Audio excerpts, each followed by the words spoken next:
Our decisions are what make us who we are. Where we are today is a result of all the previous decisions we have made.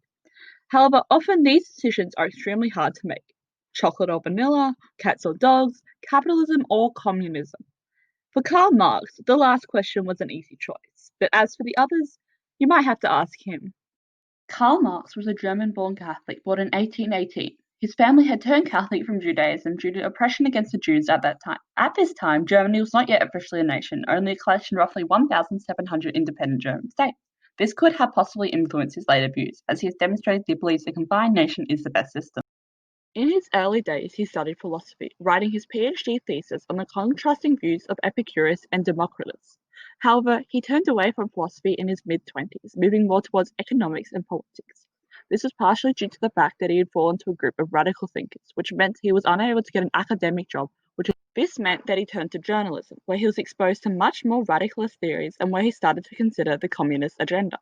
This is why he is best known not as a philosopher, but actually as a communist revolutionary, as his works have influenced and inspired many of the 20th century's communist regimes. The idea that Karl Marx raised was one, now known as Marxism, that formed the basis of the communist agenda. The main point of Marxism was to not have any social hierarchies. Everyone in society had equal standing and equal power, and they all worked for a common good. The goal was to not have any class struggles at all, which opposed the current capitalist system in which the powerful could easily exploit the weak. This is where the idea of false consciousness comes in, but in this case it is known as false class consciousness. The exploited workers are led to believe that everything is fine, and the appalling conditions that they have to endure are inevitable.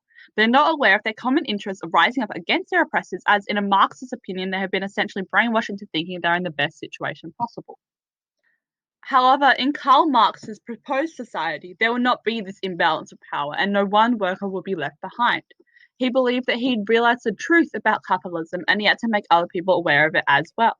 And while he was not successful in overthrowing the big bad capitalist powers, he has created a revolutionary system which many people hold true today.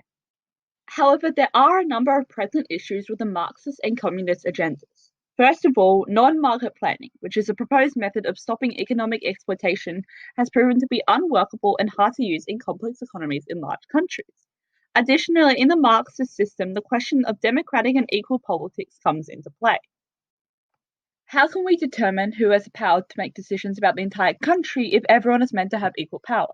It has also been argued that the Marxist agenda takes away individual rights and freedoms. As everyone is working for the greater good, often they do not get the reward for effort as they do in capitalism.